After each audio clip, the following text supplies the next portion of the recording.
देव ऊपर घुमा करके दे मारा और अरिष्टासुर का उद्धार। और अब कहते हैं इतने में ही नारद जी पहुंच गए कंस के पास।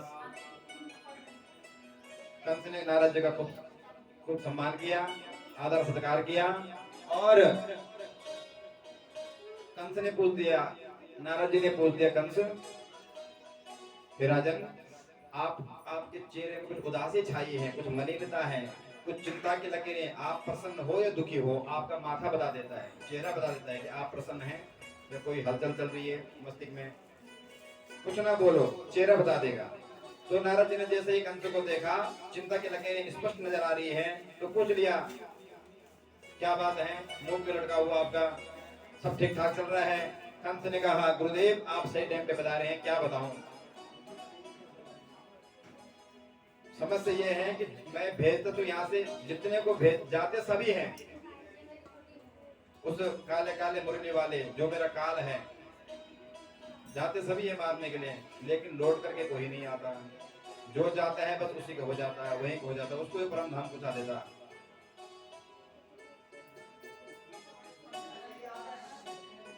पता नहीं तब जो है पता नहीं कहाँ रहता है, कंस चिंता कर रहा है कहाँ रहता है। तब नारद जी ने कहा, कंस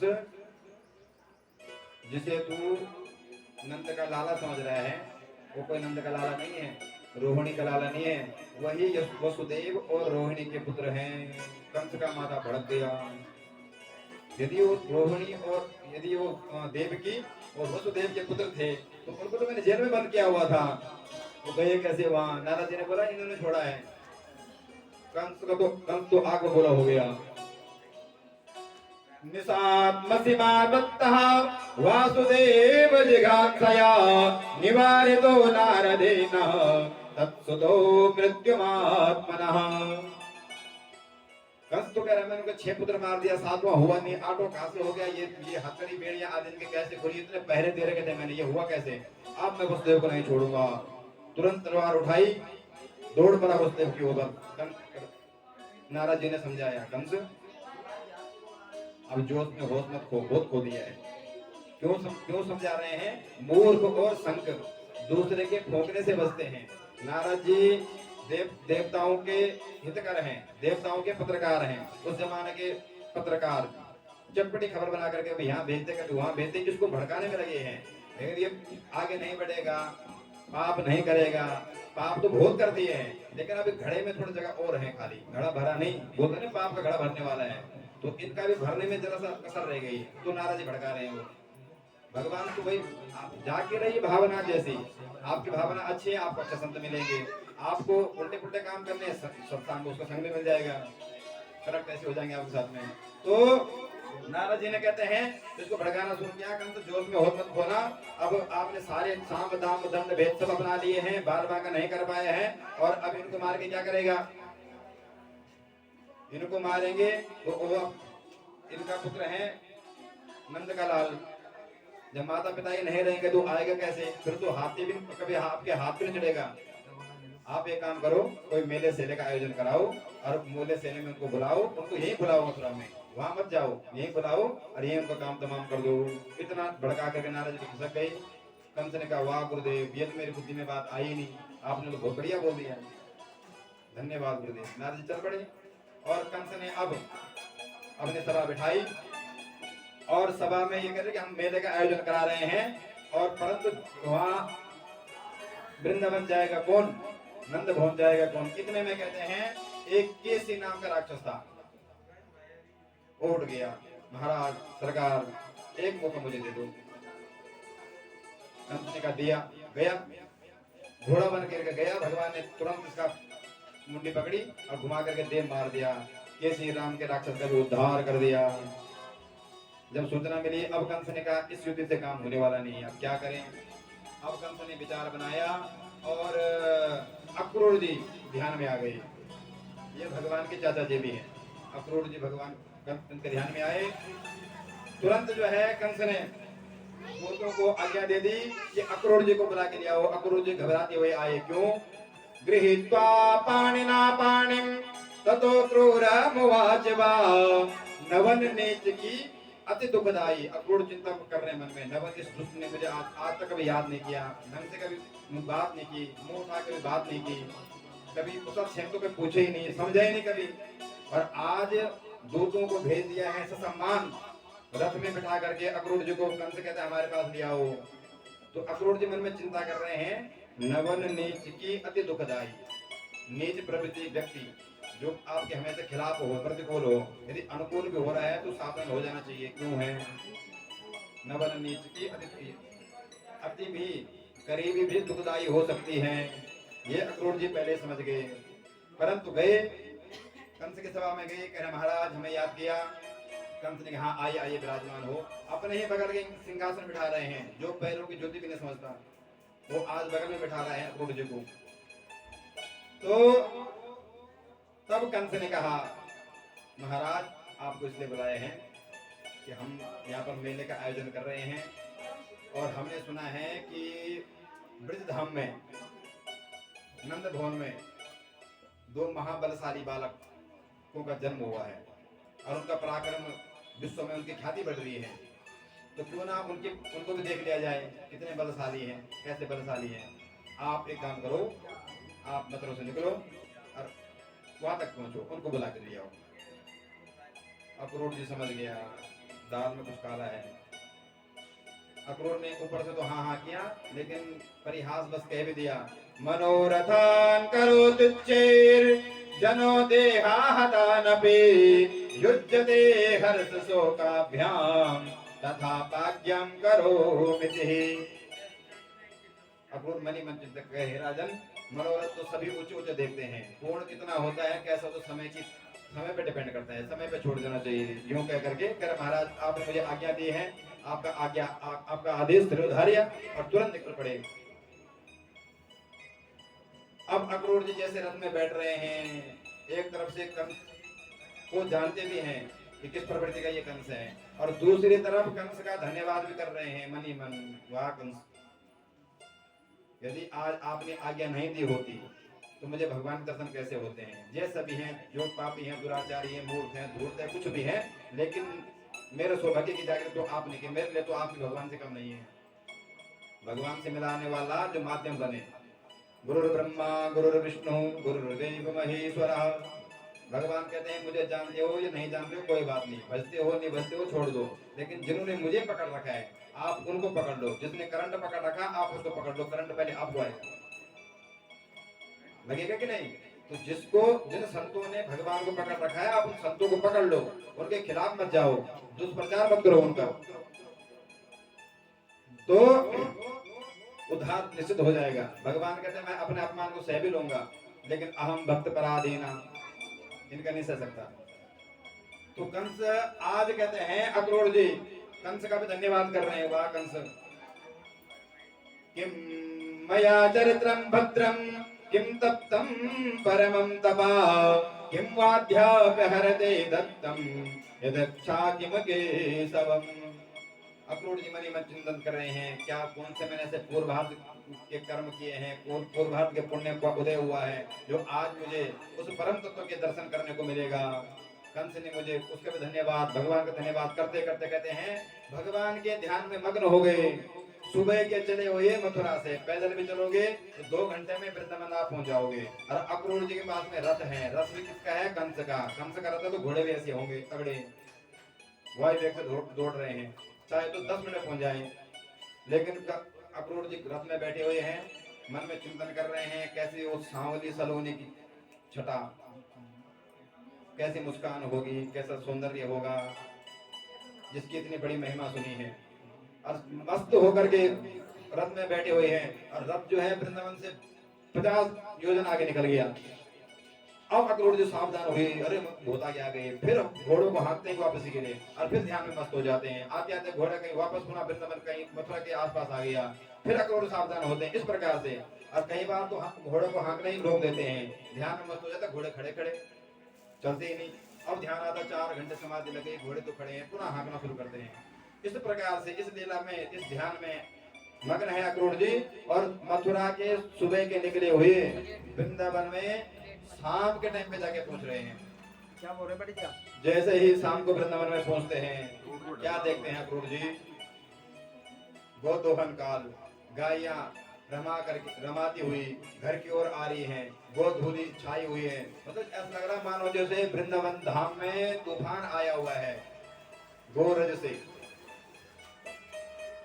और समस्त प्रजा पूरा ब्रजमंडल जो है धूल गोधूली की आभा प्रभा से आच्छादित है। इतने में क्या देखते हैं, अक्रूर जी की श्याम सलोनी आगे से निकलते जा रहे हैं, उनके चरण चिन्ह को पकड़ते पकड़ते पकड़ते पकड़ते पहुंच गए सीधे नंद भवन में। जैसे ही अक्रूर जी नंद भवन में पहुंचे, रथ से उतरे, कृष्ण कन्हैया को सामने देखा, तुरंत साष्टांग प्रणाम कर दिया। भगवान ने कहा, चाचा जी ये उल्टे गंगा क्यों बहा रहे हो?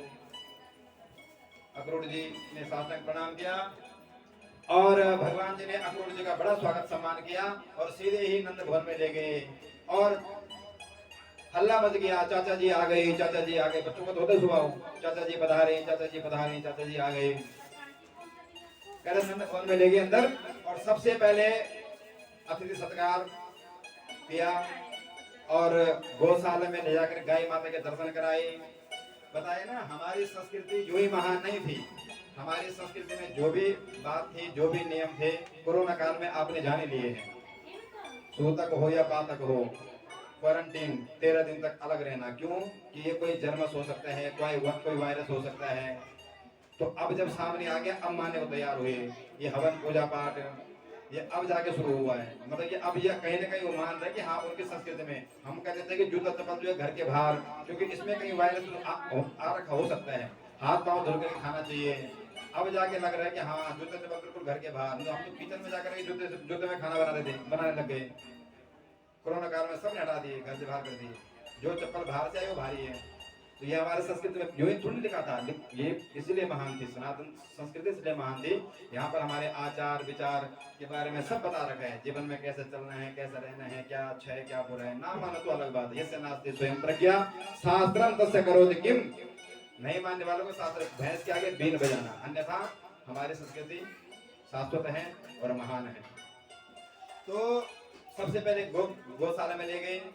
गौशाला में क्यों? हमारे पूर्व प्राचीन संस्कृति में था कि बताया ना कल मैंने आपको, ये परसों गाय माता के गुण।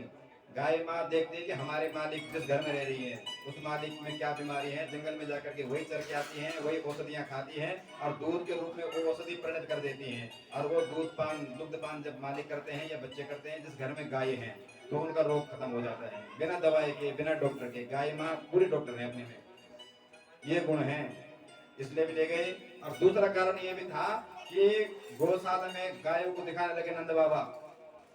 कहीं अतिथि आए, कहीं संकोच करें, हम दूध दे रहे, नहीं महाराज नहीं नहीं नहीं चाहिए। तो अतिथि कभी संकोच कर जाते हैं कि घर में होगा कि नहीं होगा, दूध है कि नहीं है, घी है कि नहीं है। लिखा है कि 9 लाख गैया हैं, मांगने में संकोच मत करना, बस छक छक के भर पेट के आप करके आप खाओ। दिखाया, तत्पश्चात कहते हैं शाम के टाइम पे भोजन करवाया और विश्राम गृह में आराम करने के लिए अक्रूर जी को छोड़ दिया। इतने में भगवान पहुंच गए। भगवान जी को मौका मिल गया, एकांत पाते ही भगवान जी पहुंचे और कहा, चाचा जी कैसे आना हुआ, सब ठीक ठाक तो है? अक्रूर जी ने सारी बातें बताई और साथ में ये भी बोल दिया है कि कंस ने जो है एक मल्ल युद्ध रखा हुआ है और उसमें आप दोनों को बुलाए हैं, मेरे को आप दोनों को बुलाने के लिए भेजा है और ये षड्यंत्र बता दिया कि उसका षड्यंत्र है, आप मल्ल युद्ध में आओ और आपका काम तमाम करें। भगवान जी ने कहा, कोई बात नहीं चाचा जी, ये बात तो ठीक है, परंतु इस बात को यहीं तक रखना और मत बोल देना। कहीं नंद बाबा को बोल दिया, माँ यशोदा को बोल दिया, और को बोल दिया, हमारा जाना मुश्किल हो जाएगा, ये जाने कतई देंगे नहीं। इतना कह करके भगवान जी खिस गए। नंद बाबा जी आए, रात भर अक्रूर जी ने विश्राम किया और प्रातः काल होते ही ये बात जो है अक्रूर जी नंद बाबा को बोलते कि वहां मेला रखा हुआ, मेला से लगा आयोजन है और मल्ल युद्ध भी है, तो आप लोग भी चलिए। अब कन्हैया कहते हैं सीधे नंद बाबा सवेरे होते ही नंद बाबा के पास पहुंच गए। बाबा, मथुरा में बड़ा भारी मेला का आयोजन हो रहा है, हम तो मेला देखने जाएंगे, हमारा तो बहुत मन कर रहा है। नंद बाबा ने पहले समझाया, बेटा आप छोटे नहीं माने, तो नंद बाबा ने कहा आप अकेले मत चलो, फिर हम भी चलेंगे साथ में। और ब्रज बुलाया नाई और ब्रज मंडल में लगा दी दुहाई, जिसको जिसको मेला देखना चलना हो प्रातः काल सुबेरे नंद भवन के सामने खड़े हो जाए। यहाँ से सारे रथ निकलेंगे। सुबह होते ही जो है सब लोग रथ तैयार हैं, सब लोग रथों में आरूढ़ होने लगे। भगवान रथ में बैठे, उतने में जो है नंद बाबा भी आए। भगवान ने कहा बाबा ऐसा नहीं चलेगा, आप बुड्ढे बुड्ढे हैं, आपकी मंडली अलग। भगवान ने सोचा कि मेरे साथ जाएंगे तो कुछ करने तो देगा नहीं, वहाँ जिस काम के लिए मैं वहां जा रहा हूँ मैं तो मन मारे रह जाऊंगा। भगवान ने कहा बाबा आपका संग हमारा संग कहाँ, साथ बुढ़ापा का जीवन, हम जवान हैं, छोरा छापरा नाच गा करके हंसी खेल के जाएंगे और आप तो कथा सुनते हुए जाएंगे। तो आपकी मंडली अलग और हमारी मंडली अलग। अब जैसे ही कहते हैं गोपियों ने सुना, ग्वाल बाल तो साथ जा रहे हैं, गोपियों ने सुना, गोपियों का चित्त अशांत हो गया। आपस में चर्चा करने लगी, सखी सुनती हो कुछ सुना है आपने, अक्रूर जी आए हैं और भगवान जी को हमारे कान्हा को ले जा रहे हैं, हमारे प्राणनाथ जीवन धन को ले जा रहे हैं। गोपियां तो उदास हो गई, मुंह लटक गया। अहो विधाता सबना कुछ दया, संयोज मैत्र्य प्रणयेन देहिना, ताश्चा कृतार्थान् व्ययुञ्छया पदार्थं, विक्रीडितं तेर्भगचेष्टितं यथा। अहो विधाता कवनम, हे विधाता आपको जरा भी दया नहीं आई, अक्रूर को यहाँ भेज दिया। विधाता का नियम कैसे नियम है आपका? हमारे प्राणनाथ, हमारे प्राणहीन नयन उर्गारी, हमारे दो नयन है कृष्ण और बलराम, और विधाता ने तो ऐसा संयोग बना दिया है कि मानो कि हमारे दोनों नेत्र को निकाल करके ले जा रहे हो, हमें अंधा बना करके। इतने व्याकुल हो गई गोपियां और अक्रूर जी को तो खड़ी खोटी सुनाने लगी। सोचती है मन में कि इस अक्रूर का नाम अक्रूर नहीं होना चाहिए, इसका नाम तो क्रूर होना चाहिए था। अक्रूर वाला काम क्या कर रहा है? क्रूर वाला काम कर रहा है। क्रूर मन होकर के हमारे प्रियतम को उठा कर ले जा रहा है, प्राण जीवन धन को ले जा रहा है। क्रूर तुम क्रूर समाख्यायः, हमारे चक्षुओं को हमारे नेत्रों को उठा कर ले जा रहा है इस प्रकार से। परंतु गोपियों ने विचार कर दिया कि सखी, एक गोपी कहते सखी कुछ हो जाए मैं तो जाने नहीं दूंगी। तो दूसरे ने पूछा क्या करेगी? कह रहे मैं तो उच्च उच्च स्वर में रोना शुरू कर दूंगी।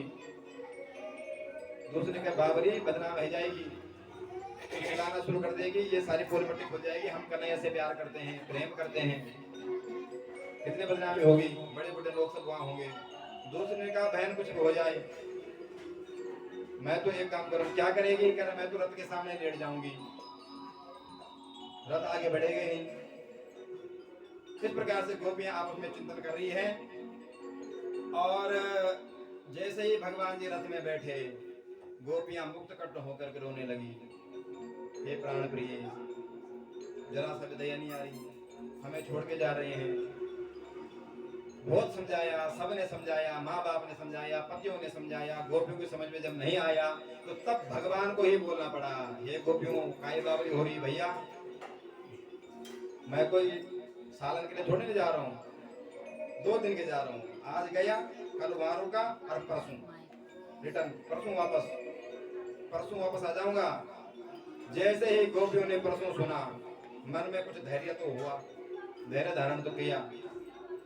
परंतु अब भगवान जैसे रथ में निकलने लगे, रथ की धूलियां उड़ रही हैं, गोपियां निहार रही हैं और मन में चिंतन कर रही है।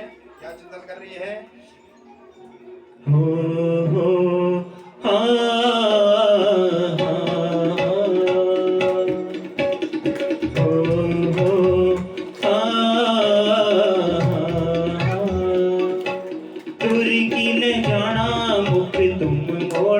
मेरा बाला कृष्ण जी, दुर्गिल जाना मुख तुम मोड़ी, मेरा बाला कृष्ण जी। कनिरली गोपीण तुम्हारी, तुम बिन प्यारा कृष्ण जी।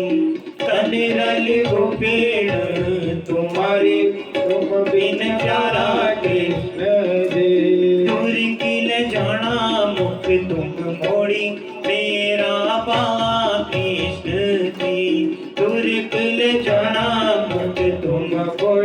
मेरा बाला कृष्ण जी।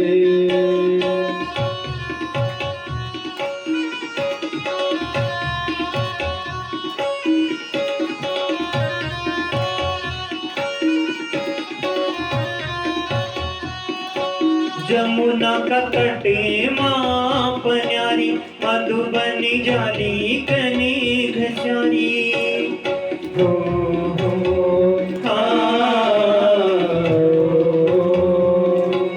जमुना का तटे माँ पन्यारी, मधुबनी जाली कने घसारी। देखो ना जो अनवारी तुम्हारी, उड़ देली कौड़ी कने दुजारी। राधा रानी पटे मोरी जाली, तुम बिन प्यारा कृष्ण जी। राधा रानी पटे मोरी जाली, तुम बिन प्यारा कृष्ण जी। कनेरली गोपीण तुम्हारी, तुम बिन प्यारा कृष्ण जी। दूरी की ले जाना मुख तुम मोड़ी, मेरा प्यारा कृष्ण जी।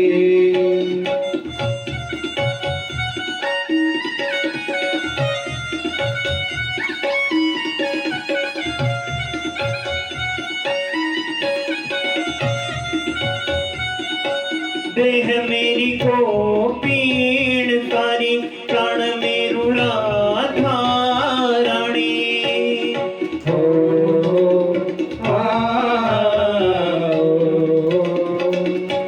देह मेरी गोपीण सारी, प्राण मेरु राधा रानी।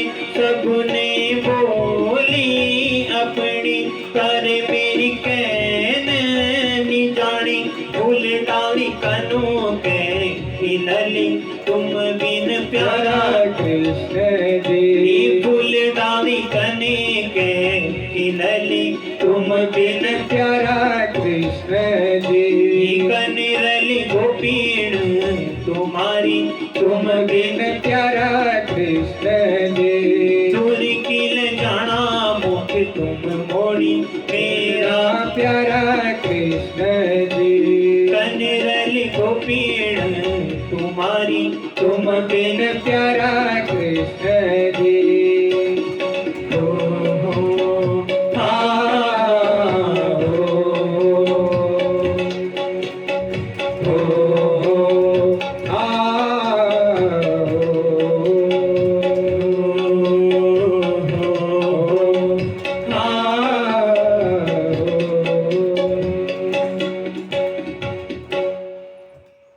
वृंदावन बिहारी लाल की। इस प्रकार से गोपियां व्याकुल हो गई और नंद बाबा तो पहले वाली गाड़ी पे निकल पड़े। और अब वो ग्वाला भगवान को सखा श्रीधामा मधुमंगल आदि सखे और बलराम जी और भगवान स्वयं रथ पे आरूढ़ होकर के निकल पड़े। अक्रूर जी रथ को हाँक रहे हैं, परंतु गोपियों की ये दशा देख करके अब चिंता कर रहे हैं मन में, ये कैसा कृत्य कर दिया, कैसा काम मुझे सौंप दिया। इतने प्रेम, इतना माधुर्य, इतने स्नेह इनके प्रति, मैं इनको ले जा रहा हूँ कहाँ, मल्ला युद्ध में, और कहीं गड़बड़ हो गई तो कभी ये गोपियां मुझे माफ नहीं करेगी। ये चिंता ही सताई जा रही है अक्रूर जी को। रास्ते में देखते हैं माथे पे पसीने छा रहे हैं चिंता से। देखते हैं सामने यमुना जल निर्मल धारा बह रही है। अक्रूर जी रथ को रोका और यमुना में प्रविष्ट हो गए स्नान के लिए। जैसे ही डुबकी मारी, कृष्ण कन्हैया छेल सवेला मुरली वाला सामने प्रकट, दोनों भैया सामने मंद मंद मुस्कुरा रहे हैं। अक्रूर जी घबराए, छलांग लगा के बाहर आए, देखते रथ में भी दोनों, फिर डुबकी मारी अंदर भी दोनों। अब अक्रूर जी समझ गई मैं तो फालतू में बाबरा हो रहा हूँ, ये तो साक्षात आए रथ, पुनः रथ में बैठे और रथ को हाँक रहे हैं, फाड़ फाड़ के भगवान जी को देख रहे हैं। भगवान जी के चाचा जी आई मुंह फाड़ फाड़ के, आंख फाड़ फाड़ के देख रहे हैं। क्या कोई अद्भुत देख दिया, क्या अद्भुत नजारा देख गया। अक्रूर जी चरणों में गिर पड़ी, महाराज अब ज्यादा मत बताओ। नमो न तोस्म्यहं त्वाखिल हेतु हेतुम् नारायणं पुरुषमव्यव्यक्तं। हे प्रभु नमो नमस्ते। आप तो कैसे आप वराह बन के आपने पृथ्वी को उद्धार किया था, कैसे आपने जो है बालिका वध किया था छेद से राम अवतार में, और आपने राम भद्र अवतार में ही आपने कंस का वध किया था। आप तो साक्षात ब्रह्म परमात्मा हो, और क्या लीला आपने दिखाई है तो आपको पता है। यूं कह करके निकाले और चलते चलते कहते अब पहुंच गए मथुरा के दरबार पर। मथुरा के प्रथम गेट पे पधार गए राजा धीराज ब्रज भामाओं के प्राण वल्लभ। इतने में नंद बाबा आदि परिकर पहले ही पहुंचे हुए थे। नंद बाबा ने पूछ लिया, कन्हैया बेटा बहुत देर लगा दी, हम तो कब के यहाँ आ गए हैं, इतने देर का ही। कन्हैया जी कहते हैं बाबा जी हमने कुछ नहीं किया है, सारा करा धरा चाचा जी का। चाचा जी ने बड़ी देर कर दी, यमुना में नहाने गए, घंटन वहीं बता दिए, इसलिए लेट हो गए। तो नंद बाबा ने कहा चलो सीधे विश्राम गृह में चलो, अभी विश्राम करो और प्रातः काल हम मेला को घुमाएंगे। भगवान कहते हैं बाबा यदि आपकी इजाजत हो तो अभी दिन का एक पैर बाकी है, और कुछ हम आज घूम लेते हैं और बाकी कल घूमेंगे। तो नंद बाबा ने कहा ठीक है, परंतु यहाँ काऊ से लड़ाई झगड़ा मत करियो, ये तेरा ब्रज धाम नहीं है। यहाँ का राजा जानता है कौन है, बड़ा खतरनाक है, ऐसा सजा देगा दारी को छठे का याद दिला देगा। यहाँ ज्यादा किसी से लड़ो भिड़ो, काऊ से लड़ो भिड़ो ना। तब तक बलराम जी ने कहा बाबा जी बाबा मुंह पे भरोसा ना है, मैं देख लूंगा, सब्र संभाल लूंगा। तब नंद बाबा ने कहा हाँ बाबा तू नेक तो बड़ो हो गए हैं, थोड़ा समझदार हो गए हैं, तेरे पे तो पूरा भरोसा है, लेकिन यहाँ का पे तो मेरे को एक पल को भरोसा ना है। ये तो गड़बड़, जहाँ जाता है कुछ न कुछ उदंड कर ही आता है। तो कहते हैं विश्वास में, बलराम जी ने विश्वास में लिया बाबा को। बाबा निकल पड़े विश्राम घाट विश्राम करने के लिए, और इधर भगवान जी साथ में बड़े भाई और अपने सके निकल पड़े। जैसे ही गलियों में निकलना प्रारंभ करते हैं, मथुरा में हल्ला मच गया, आ गया आ गयो आ गयो आ गयो नंद का छोरा, पूतना मारने वालों, पूतना मर्दन। सब ऊपर से अटारियों से जाए गले से निकलते हैं, वाय गल से ऊपर से फूल बरसात भगवान पे हो रही है, और भगवान के नाम की चर्चा हो रही है। इतना सा नेक तो छोरा है, छोटा सा, अभी कितना साल के हैं, 11 साल वृंदावन में भगवान रहे हैं, और 4 साल रहे गोकुल में। 11 4 15 16 साल का लगभग भगवान है, और इतने छोटे तो छोरा ने पूतना मर्दन कैसी करती होगी। हमने सुना है कि इसने एक उंगली पे गोवर्धन धारण किया है। उधर चर्चाएं चल रही हैं, अटारियों में बैठ करके पूछ रही है इतना नेक से छोर ने कैसे गोवर्धन उठा दिया होगा, इतना 7 कोस को विशाल पर्वत कैसे उठा लिया होगा। जो ही चर्चा चल रही थी, भगवान एक ऊपर, भगवान के 2 अवतार, राम अवतार में भगवान कुछ नियम थे, मर्यादा में चलना, सर उठा कर नहीं देखना। उतना सामने भी आई सुपनखा, तुम ही निहारी कछु, यूं तो आप सुंदर नहीं हो परंतु तुम्हें निहारी कछु, सूरज रूप धरी पुतना आई, सुंदर बन करके पुतना आ रही है। कहते हैं मेरे को आज तक वर नहीं मिला है, लेकिन आपको निहार करके थोड़ा लग रहा है कि कुछ कसर तो है, इतना सुंदर भी नहीं हो आप, कुछ तो है, कुछ आप ठीक हो। तो क्या साथ बोलो शादी करोगे। भगवान को प्रलोभन, भगवान ने दृष्टि उठाना छोड़ो, बिल्कुल मुंह तक उसकी तरफ देखा ही नहीं, सीता को देख करके उत्तर दे रहे थे। और यहाँ हमारे छेड़ छबेले ऐसे नहीं है। जैसे ही चर्चाएं चल रही अटारियों में, भगवान तिरछी निगाह देख करके ऊपर की ओर देख रहे हैं। क्यों हमारे बारे में कौन कह रहा है, जिस पे भगवान की आंखियां मिलती, आंखियां चार हो जाती है, देखो देखो पूछती है, देखो देखो तो मेरी ओर निहार रहा है, मुझे ही देख रहा है, बाबरी मुझे मेरे को देख करके इशारा कर रहा है, वही बाबरी हो जाती। ऐसा मोह बंसी वाले ने। कहते चलते चलते फिर आगे जैसे ही गए तो खूब स्वागत सत्कार भगवान को हो रहा है। ग्वाल बाल भ्रमित हो रहे हैं, विस्मित हो रहे हैं कि यार कन्हैया, यहाँ नगरी में तेरे कौन से, हम तो मेला देखने आए थे, यहाँ नगरी में तेरा इतना सम्मान, इतना स्वागत सत्कार हो रहा है, क्या बात है भैया। तो तब भगवान कहते हैं कि क्यों रे दारी, के तुम्हें नहीं पता इस नगर का जो राजा है वो हमारा मामा है। ये सुनते ही ग्वाल वाला उछल पड़े, जा दारी के तेरे साथ तो कभी नहीं कबू नहीं आएंगे। यह बात पहले क्यों नहीं बताई, बता दी होती, अब तेरे मामा के घर जा रहे हैं हम, तो यूं ही भिखारी बनकर जाएंगे, गंवारा बन करके जाएंगे, बढ़िया से बकरबंदी पहन के आते, बगड़े से मटका सटका माला साला डाल करके आते, हम भी छेल छबीले बन करके आते, हम तो तेरे साथ नहीं जा रहे भाई। भगवान ने कहा काहे चिंता करते हो, कोशिश करते हैं, कुछ व्यवस्था करते हैं। उतने में कहते हैं सामने दिख गया धोबी। भगवान जी ने कहा मामा जी प्रणाम।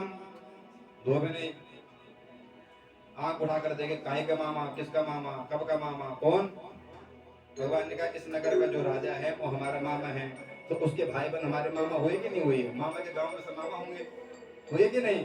या हमारे हम आपको प्रणाम कर रहे हैं। धोबी पहचान गया, अच्छा तो आपका ही नाम है कृष्ण, और कृष्ण आपको, आप ही का नाम कन्हैया है, आप ही नंद के लाला है? उन्होंने कहा हाँ बिल्कुल हम ही हैं। तो भगवान ने कहा भैया मोको ये वस्त्र आपके पास दिख रहे हैं, मिल जाएगा?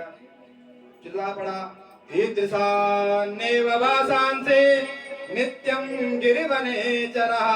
राजा के वस्त्रों को पहनेगा, गंवारे ग्वाल बस शर्म नहीं आती है? कभी देखे हैं राजा के वस्त्र कैसे होते हैं? और मुझे अच्छी तरह से पता है तेरे मामा ने तुझे क्यों बुला रखा है।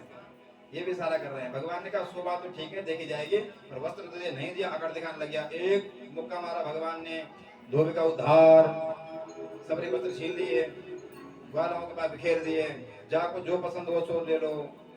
अब राजा के वस्त्र छोटे छोटे ग्वाल बाल पहन करके ऐसा लगे जैसे हैंगर में टांगे हुए वस्त्र, वो चाह रहे हैं टांग के। ग्वाल वालों ने कहा कन्हैया वस्त्र तो मिल गए भैया, पर ये वस्त्र कुछ जम नहीं रहे हैं। या ये वस्त्र पहन करके लोग हमें यूं हमारे खिले उड़ाएंगे, या कि कोई व्यवस्था कर ले भैया। भगवान ने कहा काहे चिंता करते हो? आगे दिख गया दर्जी। दर्जी रे, आगे दिख गया दर्जी। दर्जी ने ये दृश्य देख लिया, मना करूंगा कुछ भी हो सकता है। तुरंत स्वागत में सत्कार में भगवान ने कहा मामा जी प्रणाम। दर्जी ने कहा हम इस दास को कैसे याद किया? तो भगवान ने कहा भाई ये जो है थोड़ा सा इन वस्त्रों को।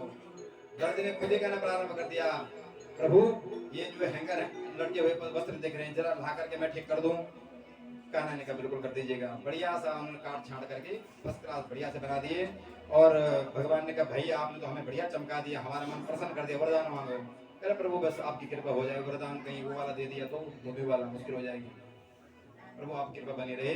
तब से कहते हैं भगवान ने कहा आप खूब फूलो फलो। तब से देखिए दर्जे के यहाँ कभी भी धन का अभाव नहीं रहता है, बरकत बनी ही रहती है। हमारे मध्य में विष्णु जी भी थे, परसों मैंने बोला था एक मेरा कपड़ा सिलना है, अगले दिन बन के तैयार आ गया। तो वृंदावन बिहारी लाल की। और धोबी को देख लो, लाख कोशिश कर देंगे, कड़ी से कड़ी मेहनत कर देंगे, दरिद्रता जाती ही नहीं है। और दर्जों के यहाँ से कभी दरिद्रता आती ही नहीं है, इनके हमेशा लक्ष्मी का वास बना रहता है। प्रसन्न हुए भगवान जी। अब ग्वाल वालों ने कहा कन्हैया सारी व्यवस्था बढ़िया हो गई भैया, परंतु हमें ब्रजवासी जब तक जो है बढ़िया सी माला साला न पहने तो हमारी इतनी शोभा आनंद नहीं आता है। तो आगे दिख गया मथुरा में एक सुदामा। एक तो सुदामा भगवान के मित्र हैं, और एक मथुरा में सुदामना नाम का माली था। सामने उसके घर में गए, सुदामा ने भगवान को खूब आदर सत्कार किया और बढ़िया सी माला मोला पहना करके और ब्रजवासियों को सजा धजा करके सब। कन्हैया ने पूछा भैया अब तो काम कसर नहीं है, सब फिट कर दियो ना आपको? कह रहा कन्हैया अभी ये कसर हो रहे हैं, जब तक ब्रजवासियों पे चंदन थापा ना लगे मथे पे तब तक तो चैन पड़ो ना हमें। भगवान ने कहा इसकी व्यवस्था भी करते हैं। आगे चले तो कितने में कहते हैं एक कुबड़ी जिसका नाम क्या था, सैरंद्री। कुबजा तो भगवान ने बोला है, सैरंद्री नाम था इनका। ये दिख गई। भगवान ने कहा अरे सुंदरी प्रणाम। कुबजा ने पहले बार ये नाम सुना, मोह को पुकार रहे हैं। भगवान कहते हैं हाँ सुंदरी आपको ही बुला रहे हैं। सुंदरी कौन? तो तब कुबजा परिचय देती है कि दासान्याहं सुंदरम कंस सम्मद त्रिवक्र नामा मद भावितम भोजपते रति प्रियम। मैं कंस की दासी हूँ, सोबरी मेरा नाम है, और मेरे हाथ के चंदन, मेरा हाथ का चंदन यहाँ के जो राजा हैं कंस उनको बहुत पसंद है, और मैं नित्य प्रति अपने हाथ से चंदन घिसती हूँ और राजा के यहाँ चंदन सेवा करती हूँ। तो भगवान ने कहा सुंदरी हमको मिलेगा थोड़ा सा? तो कुबजा ने कहा धन्यवाद हमारे, जो आप यहाँ पधारे, तो सबरो चंदन जो है भगवान जी को और भगवान जी के सखाओं के तुम माथे पे थोप दिया।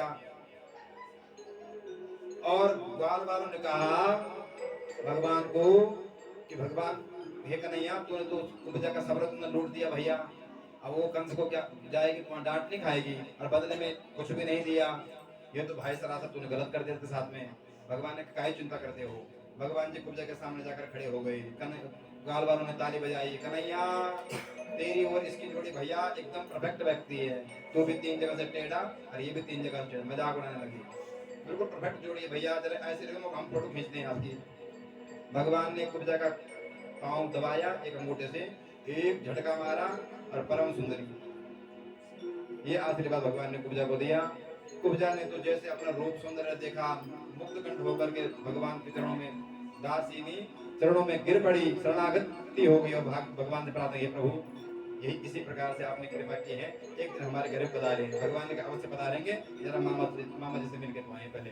और निकल पड़े भगवान आगे। चलते चलते कहते हैं अब भगवान पहुंच गए कंस के मुख्य दरवाजे पर, जहां पर जो है एक परशुराम जी प्रदत्त, परशुराम जी का दिया हुआ एक धनुष था, कंस को दिया हुआ था। और ये कंस को बता दिया गया था कि ये धनुष को हिला नहीं पाएगा, और यदि इस धनुष को किसी ने उठा दिया, हिला दिया, तोड़ दिया तो गारंटी खत्म आपकी, समझ जाना उस दिन। भगवान गए, उठाने का अभ्यास कर रहे सभी लोग। भगवान ने कहा नेक सैनिकों से, भैया नेक हमें मौका दो, हम भी प्रयास करें। सैनिकों ने मजाक उड़ाया, दूध के दांत भी निकले नहीं और धनुष नहीं बात करते हो।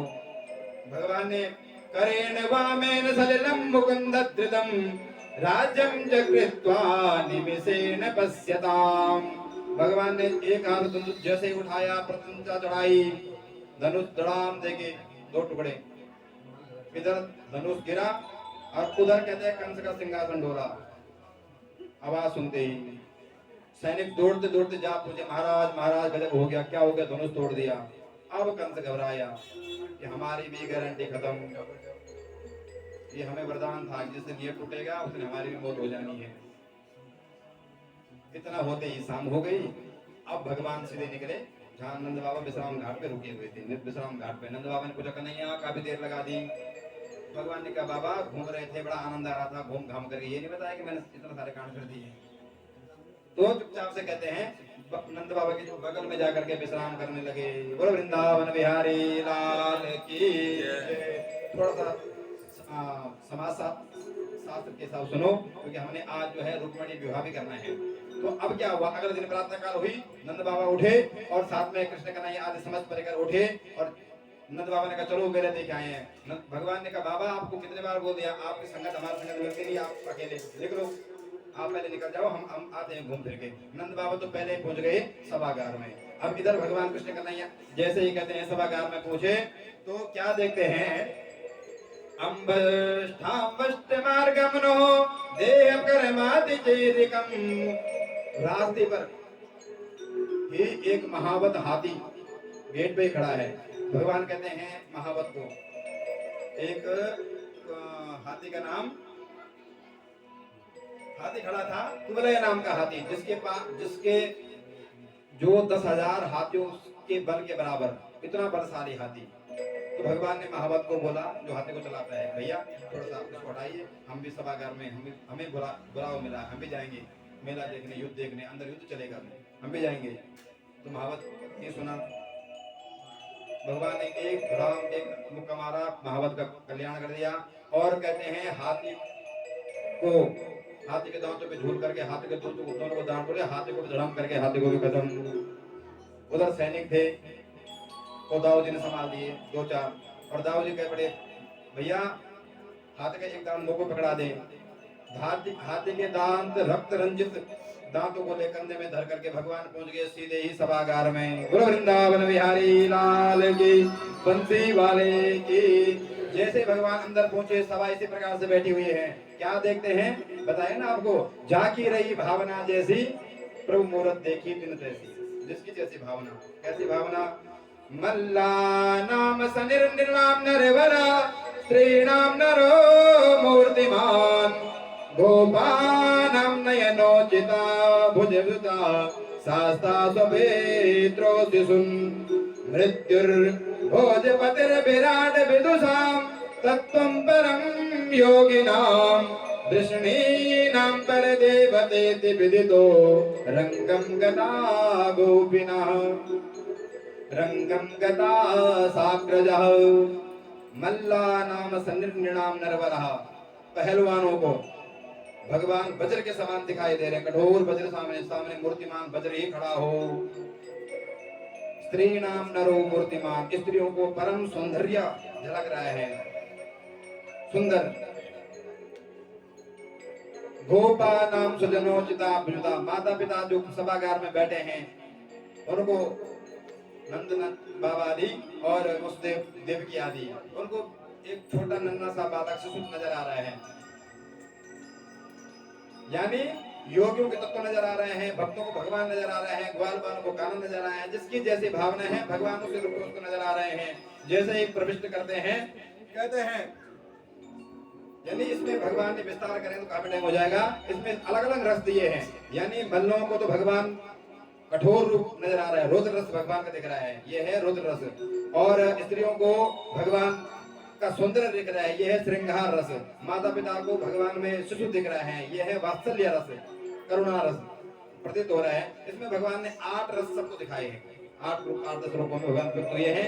और अब कहते हैं भगवान जैसे ही अंदर पहुंचे तो इतने में चाणूर अट्टहास करता हुआ दौड़ पड़ा कि आगे जाने से पहले मेरे से लड़ना होगा।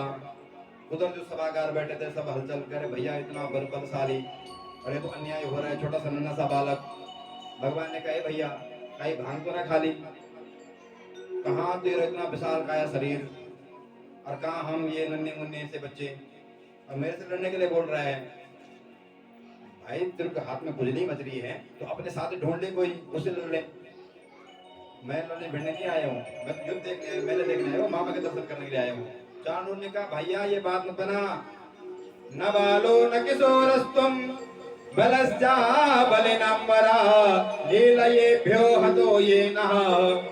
यदि न तो आप बालक है ना आप बुढ़े, मैंने पहले ही देख लिया है। चाणूर कह रहा है मैंने गेट पे ही देख लिया है, कल जब आपने धनुष उठाया था और कुबेर नाम का 10,000 हाथियों का बल जिसमें है उसको आपने 1 मिनट में चट कर दिया है, और अपने को बालक बोलते हो। आप बालक बुढ़े कुछ नहीं हो, आप जो हो वही हो, सामने आओ। भगवान ने कहा ठीक है भैया तेरी ये इच्छा है तो तेरी मुराद भी पूरी कर दे। तो भगवान कूद पड़े बलशाला में जहाँ पर युद्ध चल रहा है, कूद पड़े। इतने में कहते हैं मुष्टिकासुर भी पहुंच पड़ा। तो बलराम जी ने मुष्टिकासुर पकड़ लिया, भगवान ने चाणूर को पकड़ दिया और भगवान ने ऐसी चटाक मारी चाणूर को का अहंकार चारों खाना चित्त करके पटक दिया। चाणूर का उद्धार। इधर भगवान ने मुष्टिकासुर, भगवान के भाई दाऊद जी ने मुष्टिकासुर को एक चाटे मार में ही मुष्टिकासुर का भी काम तमाम कर दिया। आगे चलते हैं, मल्ल युद्ध प्रारंभ हो गए, मतलब इस प्रकार से। और आगे चलते हैं तो अब एक सल और तोसल नाम के जो पहलवान, ये भी आदम के, भगवान ने इनकी भी कामना पूर्ण की, इनका भी उद्धार कर दिया। और इतने में जो है कूट नाम का दैत्य टपक पड़ा। भगवान ने कूट को भी ढंग से कूट दिया और इसका काम भी तमाम कर दिया। अब कहते हैं भगवान जो बाकी बचे राजा थे सब घबरा गए कि हमारा नंबर आने वाला है। सबने जो हथियार पहले फेंक दिए और सब सन्न रह गए, कुछ तो भाग गए। अब सभागार भगवान सीधे ही पूछे कंस के सिंहासन पर, यहाँ से छलांग मारी, कंस के सिंहासन पर नजर आई। कंस ने देखा कि भगवान यहाँ डोल रहे हैं, कभी यहाँ डोल रहे हैं, कभी वहां डोल रहे हैं, विचलित कर दिया। भगवान ने पकड़ा कंस के केसों को और याद दिला रहे भगवान आज कि तूने कैसे मेरी माँ को उस दिन सटे साठ्यम समाचरित। शास्त्र यही बोल रहा है, शास्त्र ये बोलता है किसी के साथ गलत मत करो, लेकिन शास्त्र ये बोलते हैं जिसने आपके साथ गलत किया है उसको छोड़ो भी नहीं तो आपको बलहीन समझेगा। पराये लोग जो है ना दुर्बलता या विनम्रता या उसका ज्ञान, उसकी विनम्रता को उसका निर्बलता समझते हैं। सटे साठ्यम समाचरित। भगवान ने कहा कैसे याद दिला रहे हैं, कैसे तूने मेरी माँ को उस दिन जो है घसीट दिया। और कंस तो आधा ऐसे ही मर गया, सारा तमाशा देखकर इतने बड़े सारे को मार दिया। भगवान ने एक चटाक मारी कंस जी को और कंस का भी काम तमाम, कंस को प्रणंद कर दिया। बोलो कंस मर्दन भगवान की।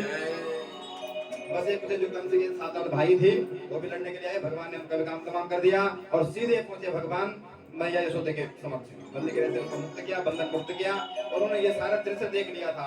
और इतना ही नहीं, देव की माँ ने गर्भ में देखा हुआ था, चतुर्भुज रूप में भगवान पहले आए थे।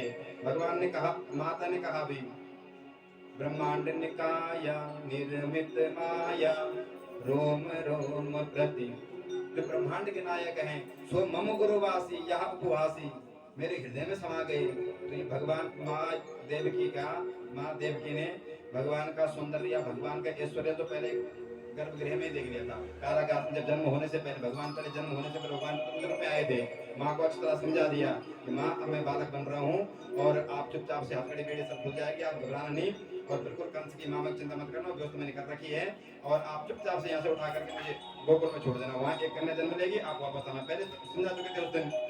तो माँ ने यह सारे लीला तज तूने लीला करे सुलेला भगवान ने उस दिन की दी। तो माँ का तो पहले ऐश्वर्य भगवान का देख रखा। जैसे ही भगवान ने माँ का बंधन घोट मुक्त किया, माँ यशोदा और माँ देवकी और उस देव जी भगवान के चरणों में प्रणाम करने लगे, स्तुति करने लगे।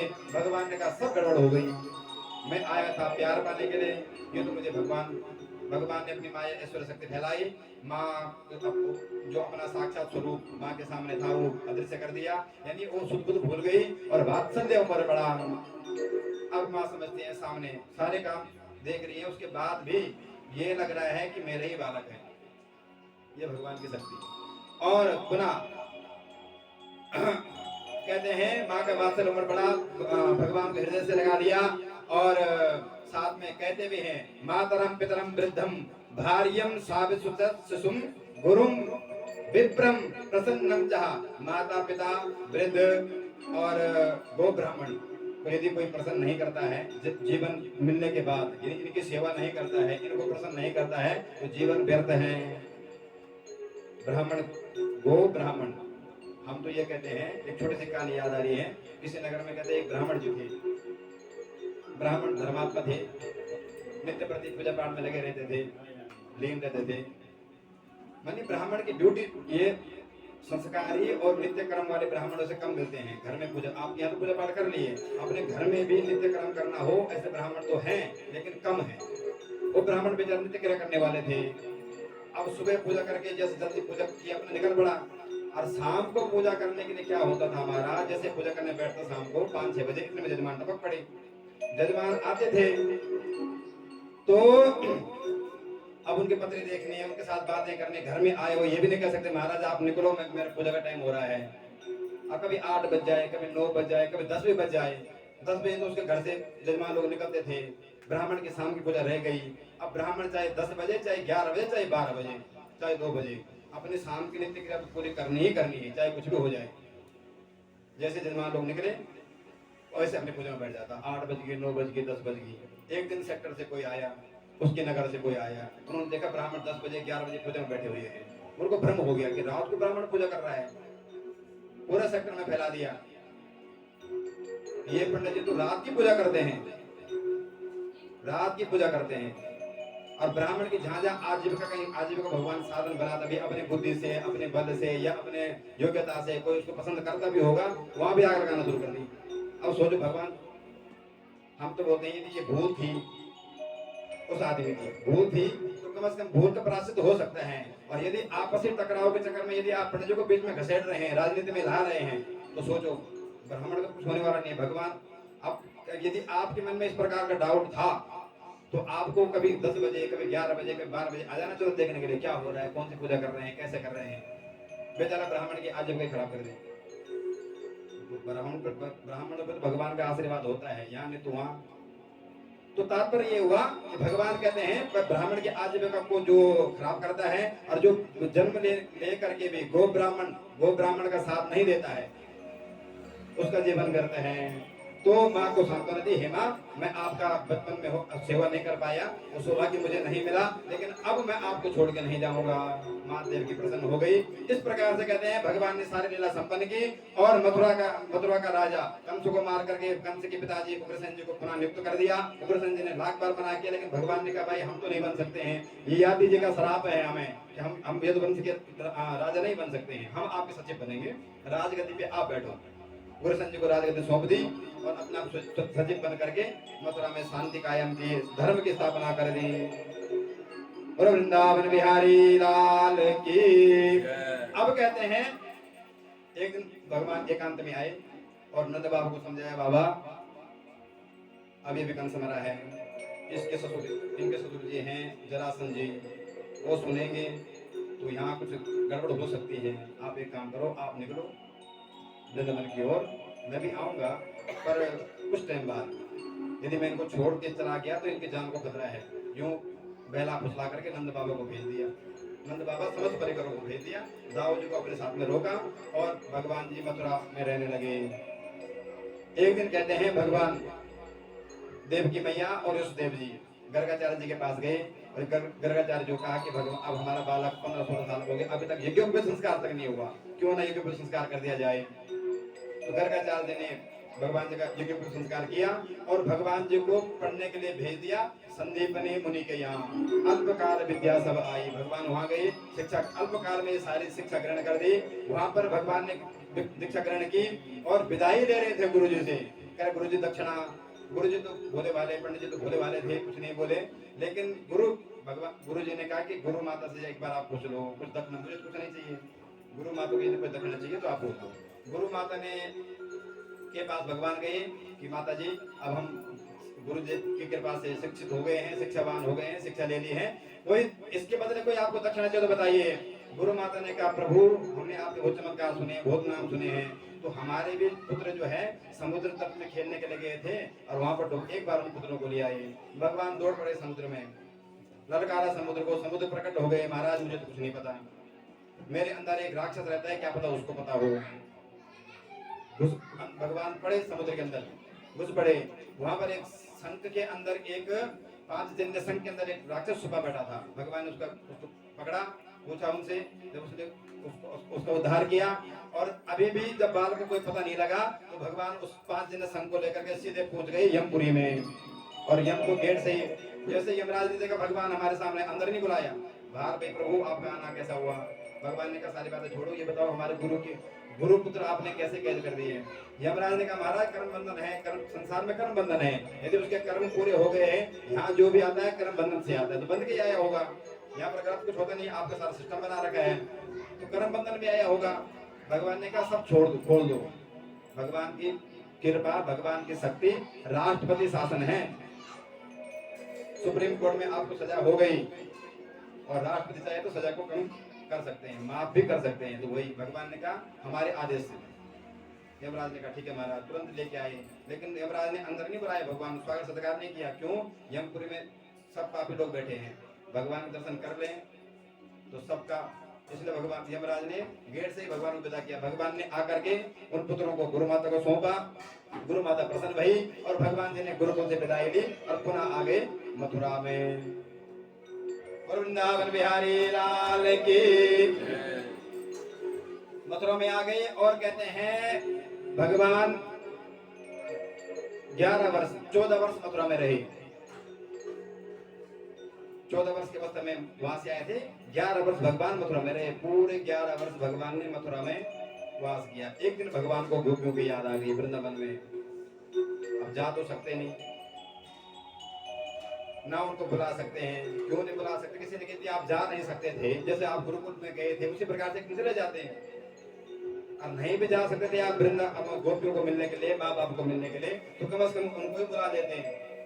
तो इसमें विद्वान ने कई तर्क दिए हैं, उसमें छोटा सा संस्कृत में आप सुन लो कि एक तर्क ये भी था कि वृंदावन में, ब्रजवासियों में, वृंदावन धाम में एक करुणा रस है और मथुरा में ऐश्वर्य रस छिपा हुआ है। और पता लग रहा है कि भगवान वहाँ कहीं उद्धव सुद्धव के साथ में गोष्ठी कर रहे हैं, सभा कर रहे हैं, तब तक आ गया श्री धाम में मंगल, क्यों रे कहना चल कबड्डी खेलने निकलते हैं, तो कितना अपमान होगा। राजा धीराज जो बैठे हुए हैं पकड़ करके, भगवान ने कहा वो मेरे भाव को, वहाँ भक्ति भाव, भक्ति रस है, और यदि मैं वहां जाऊं तो जरासंध का आक्रमण यहाँ हो सकता है। कई भाव, इसमें 108 भाव व्यक्त किए हैं, क्यों नहीं बुलाए और क्यों नहीं गए हैं। उद्धव जी को भगवान ने एक दिन बुलाया, उद्धव जी मुझे उनकी बड़ी याद आ रही है, एक बार आप जाकर के जरा हाथ तो जान के ले आओ।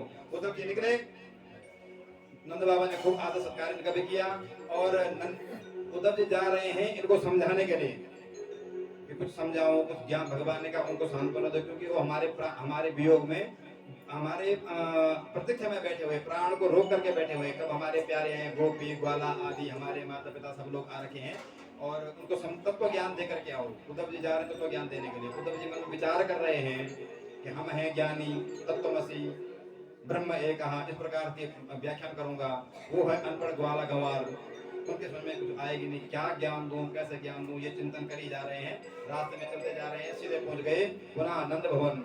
नंद बाबा ने जैसे ही देखा उद्धव जी आ रहे हैं, मेरे आदर सत्कार किया, गले से लगा दिया।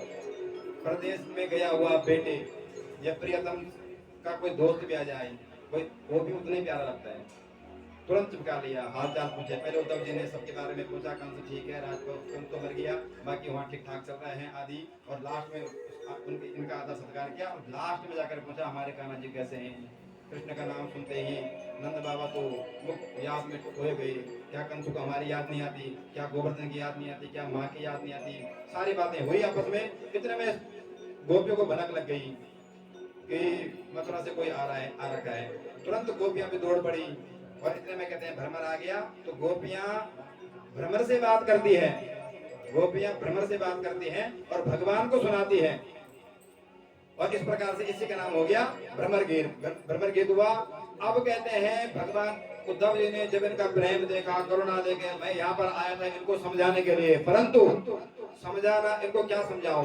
सभी वेदों का, सभी शास्त्रों का सार है कि भगवान से नाता जोड़ो, और इनका तो पहले ही नाता जोड़ रखा है भगवान से, तो क्या समझाओ। उद्धव जी पूरे 6 महीने वहां रहे, और जैसे पुनः वापस वहां से आए, भगवान ने उद्धव जी को स्वागत किया। आए उद्धव जी, कैसे कैसे आप वृंदावन में कैसे कैसे रहे आप। उद्धव जी ने कहा बिल्कुल बात मत करो, मैं जान गया आप कितने कपटी हैं, आपके वियोग में कैसे तड़प रहे हो, और आप यहाँ पर एक दिन भी नहीं गए उनको मिलने के लिए, एक दिन भी नहीं गए। तो भगवान ने कहा उद्धव जी आपको भेजने का मतलब यही था कि आप वहां जाकर के, आप ज्ञानी तो हैं, पर ज्ञान में भक्ति का पुट, प्रेम का पुट और लग गया। अब भगवान को उद्धव जैसा मित्र मिल गया। यहाँ पर सारी लीला स्मरण की भगवान ने। वृंदावन बिहारी लाल की। अब कहते हैं जैसे ही कंस का वध भगवान ने किया था, तो कंस की पत्नी अस्थि और प्राप्ति दोनों ही चले गए अपने पिताजी के पास शिकायत करने, जरासंध के पास। हमें अनाथ कर दिया, किसने किया, इस नंद के लाला ने। जरासंध तो आग बबूला हो गया, अक्षोणी सेना को लेकर के आक्रमण करने पहुंच गया। 1 बार 2 बार 3 बार 16 बार 17 बार भगवान पे आक्रमण करने पहुंच गया। भगवान हर बार जो है उसकी सेना को मारते हैं, लेकिन जरासंध को छोड़ देते हैं। अब की बार 17वीं बार भगवान ने जरासंध ने अपने साथ में एक काल यवन नाम का राजा, उनको भी साथ लिया। जैसे ही भगवान ने देखा काल यवन नाम का राजा जो है आक्रमण करने के लिए आ रहा है, तो भगवान जो है सीधे ही दौड़ लगाई और एक गुफा में जाकर घुस गए, जहाँ पर मुचकुंद नाम के एक भगवान के पास सो रखे थे। ये देव साधक थे। महाभारत काल में देवताओं को साथ दिया था। विश्राम करने के लिए भगवान वरदान मांगा। उन्होंने कहा भाई आप गुफा में जाकर सो जाओ, असमय कोई आपको जगाएगा तो आपको भस्म हो जाएगा। भगवान गुफा में जाकर सो गए और अपना पीताम्बर मुचकुंद को उड़ा दिया, अपने आप आगे जाकर सो गए। जैसे ही काल मलेच्छु का राजा पहुंचा, देखा कि यहाँ पर है, ललकार पड़ा। जैसे ही मुचकुंद जी उठे, दृष्टि काल एवं पे पड़ी तो भस्म हो गए। अब कहते हैं 18वीं बार, 17वीं बार तो ये भगवान ने क्रियाक्रम कर दिया। 18वीं बार जैसे ही भगवान जरासंध आक्रमण करने के लिए मथुरा पे पहुंचे, तो भगवान अब दाऊद कहते हैं भाई लड़ के थक गए हैं, क्यों ना रण छोड़ कहीं भाग चले।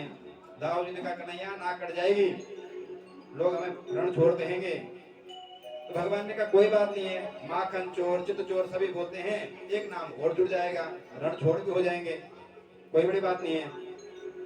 तो दाऊद जी ने कहा कन्हैया तेरे लिए तो ही जाने भैया, तो ये बता जाना कहाँ है। भगवान ने कहा मैंने एक सुंदर पुरी का निर्माण कर रखा है, द्वारिकापुरी समुद्र के अंदर बना रखी है, तो इन मथुरावासियों को क्या होगा, अरे इनको भी ले चलेंगे। भगवान ने माया से सबको वहां पहुंचा दिया। और कहते हैं जैसे ही जरासंध 18वीं बार आक्रमण करने के लिए पहुंचा, भगवान रण छोड़ बन करके भाग पड़े। भागते भागते एक पर्वत पे चढ़ गए, उस पर्वत का नाम, पर्वत पे चढ़ गए और कहते हैं जरासंध ने सोचा कि पर्वत में दोनों भैया पहुंच गए ऊपर, जरासंध ने नीचे से आग लगा दी और पूरा पर्वत जलने लग गया। भगवान ने सोचा कि पर्वत तो जल गया है, सब लोग मर गए हैं, दोनों तो मर ही गए होंगे, जल ही गए होंगे। ये सोचकर जरासंध वापस आया और भगवान पर्वत से होते हुए सीधे पहुंच गए समुद्र में, द्वारिकापुरी नगरी में, और ठाठ से द्वारिकाधीश बनकर बैठ गए। बोले द्वारिकाधीश की। अब द्वारका पहुंचते ही भगवान कहते हैं, भगवान के बड़े भाई बलराम जी का विवाह रेवत नाम के राजा की बेटी थी रेवती, रेवती संपन्न हुआ और भगवान का विवाह रुक्मणी के साथ। बोलो रुक्मणी रमण भगवान की। परीक्षित ने टोका, सुखदेव जी, हे गुरु जी, आपने रुक्मणी को चट कर दिया है। आप हमने सुना है कि ये विवाह बड़े विचित्र तरीके से हुआ है। परीक्षित कहते हैं, हे गुरुदेव, हमने सुना है कि ये विवाह जो भगवान को हुआ है रुक्मणी के साथ में, ये राक्षसी विधि से हुआ है, यानी हरण करके भगवान लाए थे। सुखदेव जी ने कहा, हाँ बिल्कुल ऐसे ही हुआ है। तो अब यहीं से रुक्मणी मंगल प्रारंभ हो गया। श्री कृष्ण गोविंद हरे मुरारे, हे नाथ नारायण वासुदेवा, श्री कृष्ण गोविंद हरे मुरारी। हे नाथ नारायण वासुदेवा, हे नाथ नारायण वासुदेवा, हे नाथ नारायण वासुदेवा, श्री कृष्ण गोविंद हरे मुरारी। हे नाथ नारायण वासुदेवा, श्री कृष्ण गोविंद हरे मुरारी। हे नाथ नारायण वासुदेवा, हे नाथ नारायण वासुदेवा। वृंदावन बिहारी लाल की, रुक्मणी रमण भगवान की।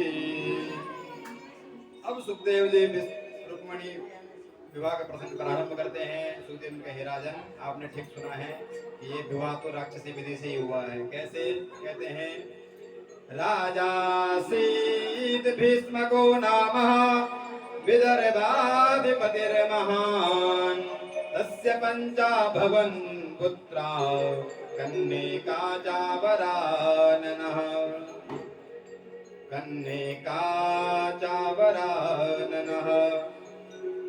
विदर्भ के राजा नाम था भीष्मक। इनके 5 बेटे थे और एक पुत्री, पुत्री का नाम रुक्मणी। बेटे थे रुक्मी, रुक्मीरथ, रुक्मबाहु और रुक्मकेश। 5 पुत्र थे, एक कन्या। कन्या सयानी हुई तो राजा को, माँ बाप को चिंता होती है विवाह करें, तो राजा को चिंता हुई और मन में विचार भी चल रहा है कि कन्या के लिए वर ढूंढना है, लेकिन मन में यह चल रहा है कि कृष्ण जैसा वर, वो जो नंद का लाला द्वारिकाधीश बन के बैठे हैं, वो वर भी सर्वश्रेष्ठ है। चिंता कर राजा ने एक दिन 5 पुत्रों को बिठाया कि भैया आपकी बहन सयानी हो गई है, विवाह करना चाहिए, इसके वास्ते एक वर चाहिए। और अपना विचार भी रख दिया कि हमारे विचार से तो द्वारिकाधीश भी बुरे नहीं है। जैसे ही इनके बड़े भाई रुक्मणी के बड़े भाई रुक्मणी ने सुना, चिल्ला पड़ी, पापा जी आप सटिया गए हैं, पिताजी उस रण छोड़, माखन चोर, चीर हरण करने वाले, उससे तो मैं कभी अपनी बहन का विवाह नहीं कराऊंगा। आग बबल हो गया। तो राजा भीष्मक ने कहा, बेटा नाराज मत हो, तो आप ही बता दो किससे करना है। आप विचार रखो, आप बताओ कोई आपकी नजर में है। तो रुक्मी कहते हैं, रुक्मी का आप चिंता मत करो, और निकल पड़ा, कर मैं ढूंढ के लाता हूं। निकल पड़ा वर की तलाश के लिए। और तलाश के लिए क्या, जा करके कहते हैं शिशुपाल, सिंधु नरेश दमघोष का पुत्र है शिशुपाल। शिशुपाल से सब बात विचार विमर्श करते हुए, विवाह की रजामंदी करते हुए विवाह फिक्स कर दिया, तय कर दिया। और वापस आके परसों आज गए और अगले दिन वापस आके पिताजी, और यूं कहने लगे परसों बारात आने वाली है, इतने जल्दी सब काम।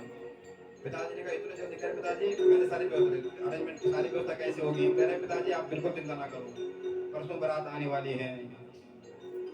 जैसे ही रुक्मणी ने यह सुना, धड़कनें तेज होने लगी, क्योंकि रुक्मणी ने संतों से, जैसे संतों से भगवान के बारे में अच्छी तरह सुना था और भगवान को दिल दे बैठे थी, उन्हीं को प्राणनाथ बना के बैठी थी। शादी होगी तो वही, अन्यथा नहीं। पर अब हिम्मत नहीं है कि भाई के सामने बोल सके, तो भाभीियों के पास जाकर रोने लगी। भाभीियों ने कहा ऐसा रोने धोने से काम नहीं चलेगा, कुछ कर, एक पत्री तुम ऐसा पत्र डाल दे जाके। तो रुक्मणी ने एक पत्र लिखा, एक ब्राह्मण जी को बुलाया और कह रहे ज्यादा देर, ब्राह्मण देव आप चरणों में प्रणाम करते हैं, ज्यादा देर करना नहीं महाराज, तो जितना शीघ्र हो सके द्वारका देश तक पहुंचा आओ। ब्राह्मण पत्र लेकर के दौड़ पड़ा। जैसे ही ब्राह्मण कहते द्वारका में पहुंचे, भगवान ने ब्राह्मण को आते हुए देखा, खूब आदर सत्कार किया। ब्राह्मण देव, जब भी भगवान को ब्राह्मण मिलते हैं, ब्राह्मण देखते हैं, सबसे पहले एक ही बात पूछते हैं, आपका धर्म ठीक चल रहा है, कोई विघ्न तो नहीं आ रहा है, कोई समाज में आपके प्रति अफवाह तो नहीं उठा रहा है, क्या हो रहा है, ठीक चल रहा है धर्म आपका?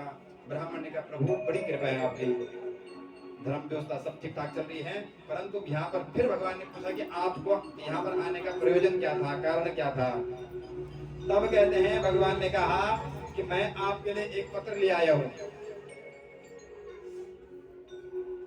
किसी ने आपके लिए पत्र भेजा है। तो भगवान ब्राह्मण को अंतापुर में ले गए और अपने सिंहासन में विराजमान करते हुए कहा कि विप्रवर आप सुनाइए पत्र। ब्राह्मण ने कहा प्रभु ये आपका प्राइवेट पत्र है, ये आप लीजिएगा। भगवान ने कहा ब्राह्मणों से मैंने आज तक कोई बात छुपाई नहीं है, ब्राह्मण देव आप पढ़ो, संकोच होकर के पढ़ो, क्या लिखा है? ब्राह्मण ने कहा आपको प्राइवेट पत्र महाराज? भगवान ने कहा हम बोल रहे हैं ना, पढ़ो आप। तो ब्राह्मण देव पढ़ने लगे, क्या लिखा है? श्रुत्वा गुणान् भुवन सुंदर शृण्वतां ते निर्विषये कर्ण विहराव हरतोंगतापम रूपम दृशां दृश्यतमाखिल लाभ लाभम। श्रुत्वा गुणान् भुवन सुंदर शृण्वतां ते, हे भुवन सुंदर, हे त्रिभुवन कमनीय, मैंने आपको कभी देखा तो है नहीं, पत्र में लिखा हुआ है, मैंने आपको कभी देखा तो है नहीं, परंतु संत महंत भगवंत महंतों से आपके बारे में जो सुना है, आपके रूप की जो चर्चा सुनी है, तो हम दिल दे बैठे। चलो हम तो आपको दिल दे चुके हैं। और विडंबना यह है कि आज तक आपको बताया भी नहीं, आज तक आपको बता नहीं पाई। मजबूरी ये है कि अब हमारी बारात परसों ही आने वाली है, तो महाराज कृपा करें, भले मैं मर जाऊंगी, शादी करूंगी तो आपसे, किसी से मैं शादी नहीं करने वाली, मन से तो मैं शादी नहीं करूंगी, मजबूरी में हो जाए तो अलग बात है। प्रभु कहीं ऐसा ना हो, पत्र में लिखा हुआ है, कहीं ऐसा ना हो शेर का भाग गिदड़ उठा करके ले गया। जैसे ही भगवान ने पत्र सुना, भगवान पे गदगद हो गए। भगवान ने कहा ये ब्राह्मण देव, जो स्थिति रुक्मणी की है वही स्थिति मेरी भी है। मेरे से भी उन्हीं संतों ने जिन्होंने वहां पर जाकर के मेरे गुणों का व्याख्यान किया था, मेरे हृदय में भी रुक्मणी के प्रति, रुक्मणी का सौंदर्य, रुक्मणी का स्वभाव, रुक्मणी की सुशीलता शीलता को देख करके मेरे हृदय में रुक्मणी के प्रति वही प्रेम है, वही प्रेम मेरे हृदय में भी है। ब्राह्मण मुझसे कर लगे प्रभु आपके हृदय में, कह रहे बिल्कुल मेरे हृदय में भी है, हम भी रुक्मणी को पाना चाहते हैं। इतना सुनते ही कहते हैं भगवान ने विलंब नहीं किया, सीधे ही सैव्या, सुग्रीव, मेघपुष्प, बलाहक आदि 4 घोड़ों को मंगाए। ये वायु वेग से दौड़ते थे, इन घोड़ों को बुलाया, रथ को मंगाया, ब्राह्मण देव को रथ पे आरूढ़ कराया और सीधे ही वायु वेग से भगवान दौड़ पड़े रुक्मणी के मायके। और इधर कहते हैं दाऊ भैया ने देखा कि भगवान तो, भैया तो वायु वेग से दौड़े जा रहे हैं। पूछा भैया काय के लिए, भैया को बताया आपको? सब सेवकों ने कहा महाराज हमें कुछ बताया तो है नहीं, परंतु एक सेवक ने कहा कि एक ब्राह्मण आया था अंतापुर से, एक ब्राह्मण आया था, एक ब्राह्मण आया था रुक्मणी के मायके से। तो वृंदावन बिहारी लाल की, ओम सच्चिदानंद भगवान की। कुंदनपुर नगर से एक ब्राह्मण आया था, कुंदनपुर नगर से रुक्मणी के मायके से। सुनते ही दाऊ जी सब समझ गई। करे ब्राह्मण आया था तो आगे कथा दाऊ जी समझ गए, आगे में सब जान गया कि अब क्या होने वाला है। दाऊ जी ने तुरंत जो है नारायणी सेना को एकत्रित किया और जैसे दौड़ लगाई। भगवान तो पहले पूछ गए थे। जैसे ही भगवान कहते हैं कुंडनपुर नगर में पहुंचे, तब तक वहां पर शिशुपाल जी की बारात भी आ गई। रुक्मणी की धड़कन बड़ी तेज हो जा रही है। हे प्रभु, रुक्मणी जो है, रुक्मणी ने पत्र में उपाय भी लिखा हुआ है कि हमारे यहाँ जब भी विवाह होता है तो हम देवी माँ के मंदिर जाते हैं। तो प्रभु मेरे भाई आदि को कष्ट मत करना, कुछ उनको नुकसान मत करना, मुझे चुपचाप छुटा कर ले जाना। मंदिर में मैं आऊंगी, वहीं से भगा के ले जाना, वहीं से भागेंगे हम। ये सारी व्यवस्था बता रखी है। अब रुक्मणी देखती है यहाँ बारात आने वाली है कुंडनपुर से, वहाँ अनंतपुर द्वारका से कोई समाचार नहीं आया है। माँ को पुकारती है, भगवती जय जय जगदम्बिके माँ, जय जय जय जगदम्बिके। भगवती जगदम्बिके माँ, जय जय जय जगदम्बिके माँ। पालय मामव, पालय मामव, पालय मामवलम्बिके माँ, पालय मामवलम्बिके। जय भगवती जय जगदम्बिके माँ, जय जय जय जगदम्बिके, जय जय जय जगदम्बिके माँ, जय जय जय जगदम्बिके। रुक्मणी माँ भगवती की कहते हैं कि आराधना करती है। माँ, यदि मैंने जीवन में एक भी पुण्य किया हो तो मुझे मनु जाहि राज्य हो मिलहि सोबरु, सहज सुंदर सांवरु, करुणा निधान सुजान शील स्नेहु जानत रावरु। जो मेरे मन में है वही पर मुझे मिले। इतने में शुभ शकुन होने लगे। उधर देखते हैं, उधर से ब्राह्मण मटक मटक के आ रहे हैं, हंसत चेहरे की हंसी बताए आने वाले की, आने वाला चेहरा बता देता है कि क्या काम बना है या काम बिगड़ा है। ब्राह्मण मटक मटक के आ रहे हैं। रुक्मणी सीधे ब्राह्मण के चरणों में गिर पड़ी। हे ब्राह्मण देव, क्या समाचार, क्या पत्र मिला वहां से? आपने पत्र पहुंचाया, उन्होंने क्या पत्र भेजा है, क्या समाचार वहां का? ब्राह्मण ने कहा कोई समाचार नहीं दिया, मैंने कोई समाचार नहीं लाया। रुक्मणी उदास कह रहा, मैं समाचार नहीं, मैं पत्रकार को उठा के ले आया। पत्रकार के सामने गेट पे खड़ा है। रुक्मणी ने क्या मतलब? कह रहे द्वारकाधीश आ गए हैं, इधर बारात आ रही है, इस गेट में शिशुपाल, उस गेट में द्वारकाधीश। रुक्मणी ने जैसे सुना उछल पड़ी, ब्राह्मण को वरदान दिया कि हे विप्रवर, आप खूब बोलो बोलो। मैंने बताया था ना। तो जब इस ब्राह्मण ने ये काम किया रुक्मणी का, तब से ब्राह्मण धनवान होना शुरू हुए। नहीं तो ब्राह्मणों को तो जो है भृगु जी ने भिकमंगा बना दिया था। भगवान की परीक्षा देने के चक्कर में नारायण जी के छाती में लात मार दी। नारायण जी तो कुछ नहीं बोले, नारायण जी महान बने, परंतु लक्ष्मी को बर्दाश्त नहीं हुआ। हमारे पति की छाती में लात दी। पति ने कहा तुम जैसे ब्राह्मण भिकमंगे हो जाएं। तब से भिकमंगे थे। इस ब्राह्मण ने भगवान का काम किया तो इस ब्राह्मण ने बड़ी कृपा की ब्राह्मणों पे। रुक्मणी ने कहा आप सदा धनवान बने रहे। इस प्रकार से रुक्मणी प्रसन्न होगी। अब कहते हैं वहां से बारात आई रही थी। अब रुक्मणी ने ज्यादा विलंब नहीं किया, सीधे ही जो इनके कुल की परंपरा है मंदिर में जा पहुंची, वहां पर पूजा अर्चना की। जय भगवती दे नमो वरदे, जय पाप विनाशने बहुफल दे, जय भगवती जय जय वरदे, जय पाप विनाशने बहुफल दे। महायोगिन्यधीश्वरी नंद गोपसुतम देवी पतिं मे गुरुते नमः। पूजा चलती है। अब जैसे ही कहते हैं राजा भीष्मक ने सुना कि द्वारकाधीश भी पधारे हैं, यहाँ पर इधर से बारात भी आ रही है, बारात आ चुकी है, सगाई की तैयारी अब चल रही है। तो जैसे ही भीष्मक ने सुना भगवान पधार चुके हैं, तो सगाई जिस क्षेत्र में सगाई के लिए जा रहे थे वो रास्ता बदल दिया और गेट पे पहुंच गए भगवान जी के पास में। आदर सत्कार किया और रथ पे भगवान को आरूढ़ कर दिया। भगवान बढ़ा करके सहवास की ओर ले गए और सहवास की ओर भगवान जा रहे हैं। रथ को भीष्मक जी हाँक रहे हैं, शिशुपाल जी की बारात उस गेट में खड़ी है, परंतु लोगों में क्या अफवाह उड़ रही है, कितना सुंदर दूल्हा है, नगर में वो जा रहे हैं, भगवान जी रथ पे जा रहे हैं। भीष्मक जी परेशान, सुन सुन के परेशान, किसको समझाएं, कितना समझाएं कि भाई दूल्हा ये नहीं है, ये तो इनका हम स्वागत सत्कार के सम्मान के लिए हमारे अतिथि हैं। लेकिन सब लोग क्या सुंदर दूल्हा है, क्या बढ़िया दूल्हा है, कैसे इनका दूल्हा को तो लोग परीक्षण करते हैं ना, कैसे नाक है, कैसी आंख है, कैसे बोलता है, कैसे सारी बातें चल रही है समाज में। जैसे कहते हैं एक बुढ़िया ने सुना ये द्वारिका, ये जो है रुक्मिणी के पति नहीं, ये द्वारिकाधीश हैं, तो उस अम्मा ने तुरंत प्रार्थना की भगवान से, हे प्रभु जो से भी हो, जो भी हो, मैंने मेरे कर्मों का, मेरे पुण्यों का एक ही सार है कि यही पति रुक्मिणी को मिले।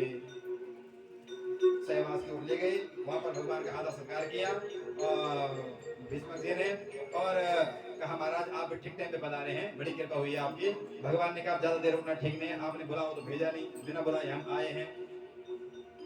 तो भगवान अब वहां पर अतिथि सत्कार होते हुए निकलने के सोच रहे हैं। भगवान ने कहा अब विदा लेता हूँ।